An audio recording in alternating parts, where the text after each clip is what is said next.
Hello friends from class 10th। आज हम start करने जा रहे हैं अपना chapter number 8 that is introduction to trigonometry. बहुत ही इंटरेस्टिंग टॉपिक है और काफ़ी ज़्यादा न्यू टॉपिक भी है आपके लिए, क्योंकि आप 9th में ट्रिग्नोमेट्री से कुछ भी रिलेटेड नहीं पढ़ते हो। तो जब आप 10th क्लास में आते हो कुछ बच्चों को काफ़ी ज़्यादा डिफ़िकल्ट भी लगती है, बट मैं प्रॉमिस करता हूँ आपको ये काफ़ी ज़्यादा इजी लगेगी जब आप इसको अच्छे से अंडरस्टूड करोगे। तो मेन देखिए ट्रिग्नोमेट्री की ज़रूरत कहाँ पे पड़ती है, तो मैं बुक से ही यहाँ पे आपको कुछ चीज़ें दिखा रहा हूँ।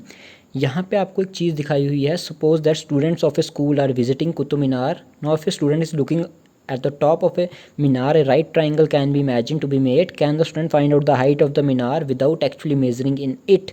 तो ये देख लिए स्ट्रक्चर है यहाँ से लेकर यहाँ तक कुतुब मीनार, और ये कोई बच्चा आप में से कि अगर कोई घूमने गया हुआ है तो अपनी आंखों से यहाँ पे यहाँ देख रहा है, बेस एंगल स्ट्रेट है, तो वो बोलता है कि बिना किसी लेंथ के कि क्या आप इस कुतुब मीनार की हाइट मेज़र कर सकते हो अगर आपको ट्राइंगल की इन तीन में से। बेसिकली ट्रिग्नोमेट्री की डेफिनेशन ही है, trigon means triangle and metry means sides, यानी ट्राइंगल की साइड्स का मेज़र, और ये यूज़ होगी ज़्यादातर राइट ट्राइंगल में। ठीक है, उसकी एप्लीकेशंस भी आगे आएंगी। तो क्या आप मेज़र कर सकते हो, तो वही आप चीज़ इस चैप्टर में सीखोगे कि आप कैसे कोई चीज़ मेज़र कर सकते हो ट्रिग्नोमेट्री की। ठीक है, तो यहाँ पे देखिए काफ़ी ज़्यादा अच्छी चीज़ें हैं। उसके बाद ट्रिग्नोमेट्रिक रेशियोज़ हैं, मैं आपको सिखाऊंगा कि ट्रिग्नोमेट्रिक रेशियोज़ होते क्या क्या हैं या ट्रिग्नोमेट्रिक रेशियोज़ चीज़ें क्या क्या हैं। जैसे कि मैंने आपको बता दिया, यहाँ पे भी देखिए लिखा हुआ है Greek word tri means 3 and gon means side. जैसे पॉलीगन होता है, poly means many and GON means side, उसी तरह tri means 3 and gon means side and metron means measure. अब ट्रिग्नोमेट्रिक रेशियोज़ में अलग अलग रेशोज़ होते हैं, और अलग अलग रेशोज़ को आपने याद कैसे रखना है वो मैं आपको सब बताऊंगा। फ़िलहाल आप इनके पूरे पूरा नाम एक बार याद रख दीजिए, क्योंकि ऑब्जेक्टिव जो आजकल आते हैं उसमें पूछा जाता है। जैसे साइन की शॉर्ट फॉर्म ये है SINE, तो साइन की शॉर्ट फॉर्म आपकी क्या होती है SIN, तो हम यूज़ करते हैं साइन। कॉस की शॉर्ट फॉर्म होती है कॉस, तो इसका पूरा क्या नाम है कोसाइन, तो ये आपको याद होना चाहिए। हम आगे यूज़ करेंगे टैन, बट टैन की फॉर्म टेंजेंट, कोसेक की कोसेकेंट, सेक की सेकेंड एंड कॉट की कोटेंजेंट। तो ये आपको 6 रेशोज़ हैं जिनके अच्छे फुल नेम आपको याद होने चाहिए, जो हम आगे यूज़ करेंगे। बाकी मैं आपको समझाऊंगा कि ये रेशोज़ निकलते कैसे हैं। ठीक है, ये देखिए, चलिए अब आगे हम स्टार्ट करते हैं ट्रिग्नोमेट्री। देखिए ट्रिग्नोमेट्रिक रेशोज़ याद रखने के लिए सबसे पहले तो आपको एक राइट ट्राइंगल चाहिए, मीन्स एक ट्राइंगल मैंने बना दी, ये ट्राइंगल मैंने बना दी, और आपको पता है ये ट्राइंगल यहाँ से जो है 90 डिग्री होगा, बिल्कुल होगा ना 90 डिग्री। तो ये ट्राइंगल यहाँ से अगर 90 डिग्री है तो इस ट्राइंगल का यूज़ कैसे होगा आपको पता है। मैंने इसको A मान लिया, इसको B मान लिया और इसको C। अब AB यानी इसको मैं P बोलूँगा, P से मेरा आएगा परपेंडिकुलर, B से मैं बोलूँगा बेस, H से मैं बोलूँगा हाइपोटेन्यूज, HPT शॉर्ट फॉर्म में लिख दिया मैंने। ठीक है, अब क्या करना है बच्चों, आपको कुछ नहीं करना। एक बहुत ही इंटरेस्टिंग सा फार्मूला है, बहुत बारी आपने इनके ट्यूशन्स में पढ़ाए हैं, यही फार्मूला चल रहा है PBP, पंडित बद्री प्रसाद। क्या याद रखना है, पंडित बद्री प्रसाद। ये हो गया HHB, हर हर भोले। SCT, सोना चांदी तोले। तो पूरी डेफिनेशन क्या बनी, ये आपको जो याद रखनी है, पंडित बद्री प्रसाद, हर हर भोले, सोना चांदी तोले। Simple definition. ठीक है, ये डेफिनेशन आपको याद रखनी है। अब उसके बाद बताता हूँ कि कैसे इसका रूल होगा। यहाँ एक और है, वो भी अच्छी है, पाकिस्तान भूखा प्यासा, हिंदुस्तान हरा भरा। ठीक है, फिर SCT आप नीचे याद रख सकते हो। ठीक है, या तो आप मेरा लिख दो सुपर क्यूट टीचर, है ना, कुछ भी आप बना के इसको याद रख सकते हो नीचे। फिर पाकिस्तान भूखा प्यासा, हिंदुस्तान हरा भरा और सुपर क्यूट टीचर, जैसे आपको ठीक लगे। नेक्स्ट क्या है कि हम किस तरह इसको करेंगे।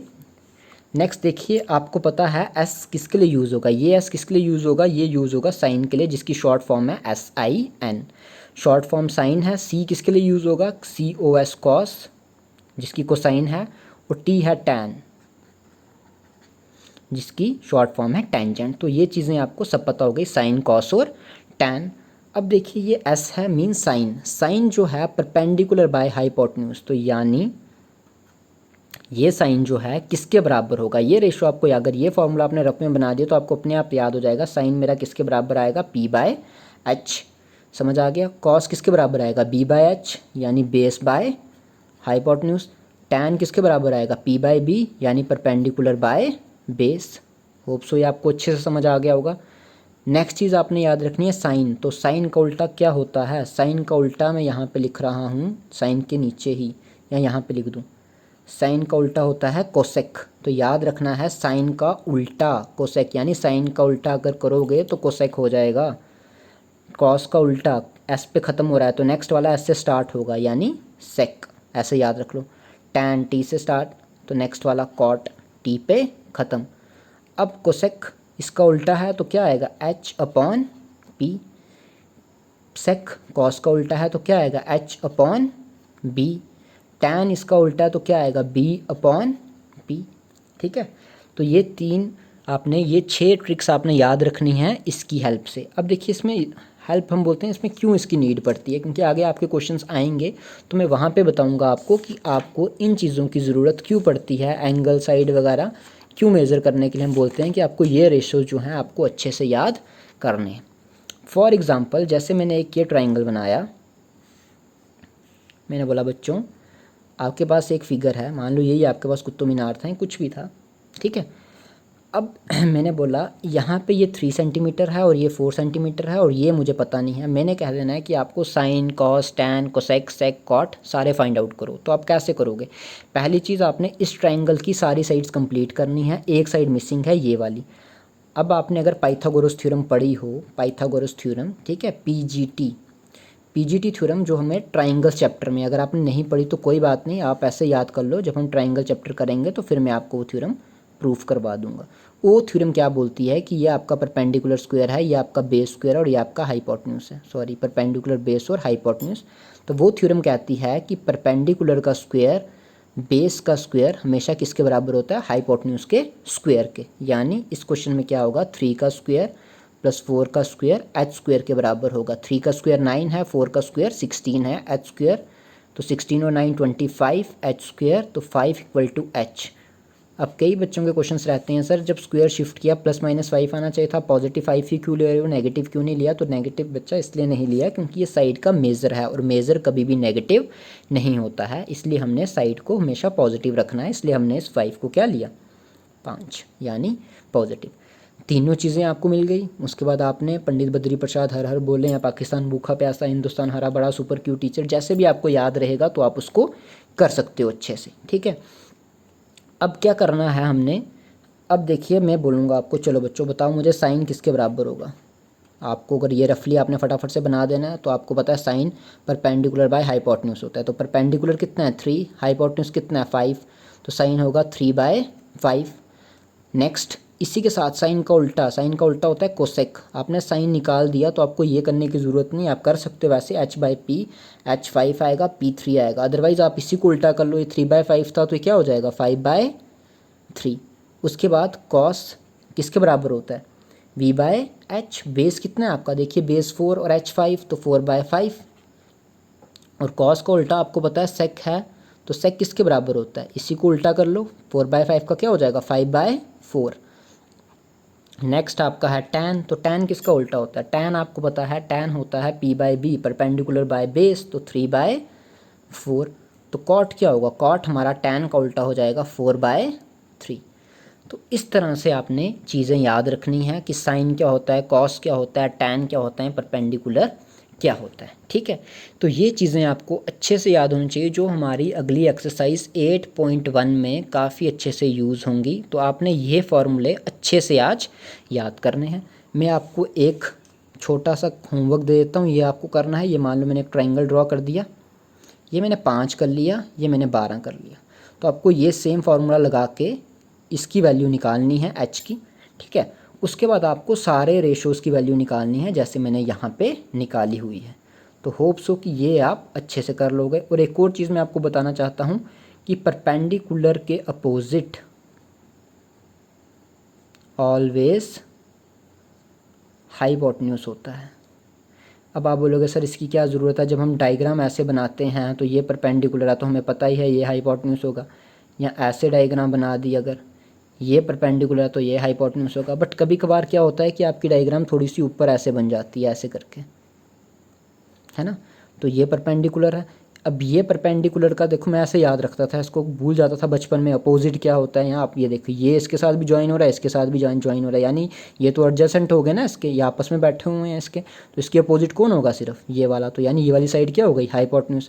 क्योंकि ट्राइंगल्स थोड़े से, अगर ऐसे कोई ट्राइंगल आपको बना के दे देगा और यहाँ पे आपको 90 बोल देगा ABC, तो बच्चे कंफ्यूज हो जाते हैं कि ये बी आ गया, कैसा वाला ट्राइंगल है, तो इसकी अपोजिट कौन होगा। तो देखिए ये यहाँ पे भी ज्वाइन हो रहा है परपेंडिकुलर, यहाँ पे भी ज्वाइन हो रहा है, तो ये तो एडजेसेंट हो गए ना, इसके अपोजिट वाला तो यही है, तो AC ही आपका क्या होगा, हाइपोटेन्यूज।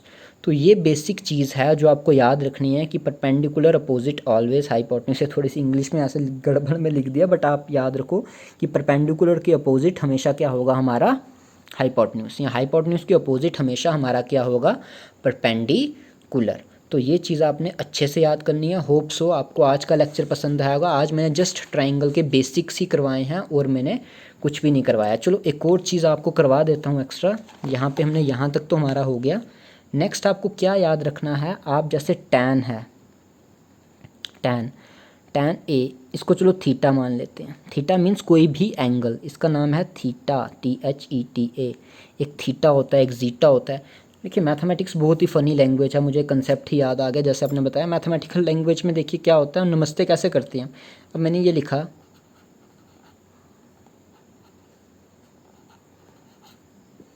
ठीक है। अब कोई बच्चा बोलेगा सर ये क्या लिखा है, पाई लॉग यू, और ये आपने टी डाल दिया, ये जी डाल दिया। तो इसको हम ऐसे फ़नी वे में मैथमेटिक्स में किसी को नमस्ते कैसे करते हैं, पाई लॉग यू ताऊ जी, यानी पाई लॉग यू ताऊ जी, है ना। हरियाणवी में बोलते हैं पाई लॉग यू ताऊ जी, क्योंकि ये फिजिक्स में टाउ का सिंबल है जी, और आगे से ताऊ क्या रिप्लाई देता है, क्योंकि ये z होता है जीटा का सिंबल, ये होता है रो का और ये होता है बीटा का, यानी जीते जीते रहो बेटा। तो अगर कोई बोलेगा पाई लॉग यू टाऊ जी, तो आप बोलोगे जीते रहो बेटा। तो ये है मैथमेटिक्स, काफ़ी फ़नी लैंग्वेज, आपको काफ़ी मज़ा आएगा इसको इस तरह से भी याद रखने में। तो हमारा टैन थीटा किसके बराबर होगा, टैन थीटा आपको याद रखना है होता है साइन थीटा, क्योंकि हम इसका यूज़ करेंगे आगे बाय कॉस थीटा। अब आप बोलोगे सर ऐसा क्यों होता है sine theta by cos theta tan theta, तो मैं यहाँ पे वही लिख देता हूँ, पंडित बद्री प्रसाद, या फिर पाकिस्तान भूखा प्यासा हिंदुस्तान हरा भरा सुपर क्यू टीचर। तो साइन थीटा आपको पता है किसके बराबर है, P/H, तो मैं इसकी जगह लिख सकता हूँ P/H लिख दिया। कॉस थीटा क्या होता है हमारा B/H, तो मैंने लिख दिया B/H। ये देखिए फर्स्ट सेकंड थर्ड फोर्थ, और आपको पता है ये उल्टी हो जाती है ऊपर जाके, इसको आ जाती है उल्टी, तो हम यहीं पे इसको कैंसिल आउट कर देंगे, बचा क्या P/B। तो P/B आपको पता है किसके बराबर होता है, टैन के, तो इसलिए हमारा टैन थीटा होता है sine theta by cos theta. अगर टैन थीटा ये होता है तो कॉट थीटा हमारा क्या होगा, cos theta by sine theta, क्योंकि उसमें ऊपर आएगा B/H, नीचे आएगा P/H, H और H हो जाएगा कैंसिल, तो आपका बचेगा B/P। तो ये मेन रेशोज़ आपको याद रखने हैं, ठीक है। तो इसलिए हम इनको बोलते हैं रेशोज़। तो अब रेशोज़ का क्या मीनिंग है, रेशोज़ तो ये पता ही है आपको कि एक टर्म और दूसरी टर्म का बीच में क्या रिलेशन है आपस में, उस चीज़ को हम बोलते हैं रेशोज़। अब ये रेशोज़ आपको याद रखने हैं जो हम आगे यूज़ करेंगे अपने एक्सरसाइज 8.1 में, ठीक है। तो ये सब चीज़ें आपको जब हमारी नेक्स्ट क्लास होगी तो आपको सब फॉर्मूलेस टैन कॉट ये सब आपको उल्टा क्या होता है साइन का कॉस का, इसलिए मैं आपको ज़्यादा बड़ी वीडियो नहीं कर रहा हूँ, क्योंकि ये बेस है आपका ट्रिग्नोमेट्री का, जो 10th से स्टार्ट हुआ है 11th 12th कॉलेज, जहाँ कहीं भी आप फिज़िक्स रखोगे वहाँ पे भी ये काम आएगा। तो ये बेस आप अच्छे से इसको याद कर लीजिए। तो होप सो आपको आज का लेक्चर पसंद आया होगा, तो ज़रूर लाइक शेयर कमेंट और सब्सक्राइब करें, और दुआ में याद रखना। Have a good day.